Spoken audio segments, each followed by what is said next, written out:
Salut les triathlètes! Récemment, j'ai participé à mon premier objectif de la saison, le triathlon M du Batifère. Alors voici un petit compte rendu de ma course, c'est parti! Le dimanche 21 mai, j'étais donc à Libramont pour les championnats de Belgique de distance olympique. Sur papier, ça s'annonçait être une course très différente de d'habitude avec un niveau très relevé. Pour vous remettre rapidement dans le contexte, j'avais planifié ce premier objectif de la saison comme une course de préparation en vue de futurs objectifs. J'avais donc aucune attente particulière, si ce n'est de me faire plaisir et de passer un bon moment avec les copains de club. Et sans être entraîné spécifiquement pour cette distance, je savais d'avance que ça allait pas être une promenade de santé sur ce format qui me convient décidément toujours pas. Pour commencer, les préparatifs d'avant-course se sont très bien déroulés. 8 mois après mon dernier objectif de la saison 2022, j'ai très vite trouvé mes repères pour préparer mes affaires en transition avant de me rendre sur la ligne de départ. On a pris une petite photo avec les copains avant de se jeter à l'eau, qui, à ma grande surprise, était plutôt chaude.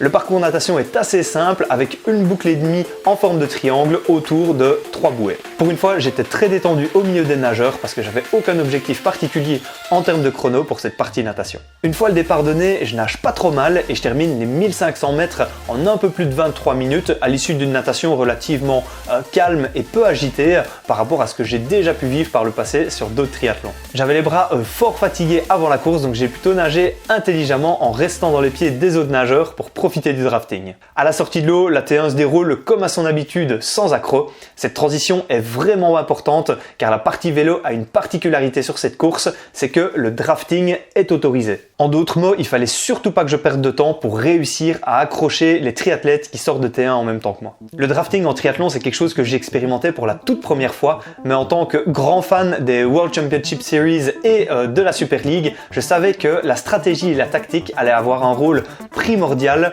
pour aller vite sur ces 43 km de vélo. La stratégie et les efforts vont payer car je sors de T1 avec 2 triathlètes et après quelques minutes à travailler ensemble et à se relayer, on va reprendre 3 gars et puis 4 autres pour finalement former un petit peloton de 10 cyclistes. Au loin, on repère un beau groupe qui a l'air de rouler comme nous, alors on met les bouchées doubles pour essayer de les rattraper. Après 10 minutes à bloc, on arrive enfin à faire la jonction pour former un peloton d'une vingtaine de triathlètes. Je vous cache pas que ça a été très dur pendant cette première partie de la course, mais au vu de la suite, je suis très content d'avoir fourni autant d'efforts. Pour les 30 km suivants, je me repose d'abord un petit peu à l'arrière du peloton, histoire de faire redescendre le cardio, mais je me rends compte que c'est pas du tout une position idéale parce que je finis par faire l'élastique à chaque relance. Alors au début du deuxième tour sur les 3, je remonte le peloton pour me mettre à l'avant et je commence à prendre des relais avec les autres gars. J'ai enfin de bonnes jambes et je suis bien dans le rythme, donc ça me dérange pas de travailler un peu plus que ceux qui sont à l'arrière du peloton, mais au moins je subis aucune relance et puis il y a zéro risque que je prenne une cassure.